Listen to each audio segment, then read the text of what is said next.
最近一直用无人机亲门大户扰乱金门，昨下晡阁有4只无人机来入侵。国军除了用信号弹警告之外，嘛有史以来第一届开枪赶赶离开。总统昨到澎湖慰劳三军的时阵，讲这个对方愈要惹事端，咱就愈爱来冷静。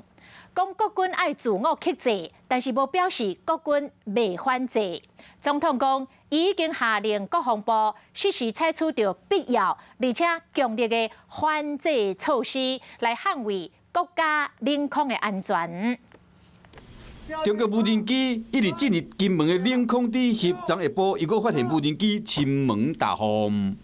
30日下午4时23分起，分别于大胆、二胆、狮屿地区发现民用无人机3架次，经守军射击信号弹示警后，往厦门方向飞离。另外，在下午5时59分，无人机1架次再次进入二胆地区，进限至水域上空，守军即依程序射击信号弹示警，因持续盘旋，遂进行防卫射击。无人机于6时向厦门方向飞离。国军头一摆开枪拍中国无人机，面对中国起事端的做法，总统蔡文伫昨视察澎湖的国军，下令强力保卫领空。中国在军演后，仍然以无人机侵扰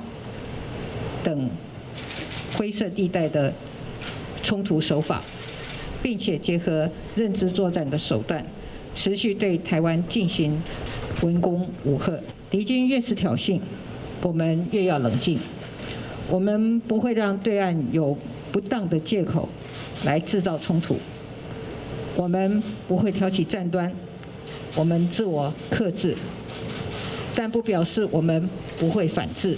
另外，日本防卫省伫昨暝发布报告指出，中国一台侦察攻击无人机伫昨下晡为东海经过奥基纳瓦甲中国岛之间的空域飞入太平洋，佮转到台湾花莲外海。后来又佮依照类似路线飞转去，日本航空自卫队赶紧派战机起飞监控，嘛翕到中国无人机的相片。有事没事赶紧转开华视，还没有订阅华视的 YouTube 频道吗？赶紧按赞、订阅、开启小铃铛，我们华视 YouTube 见。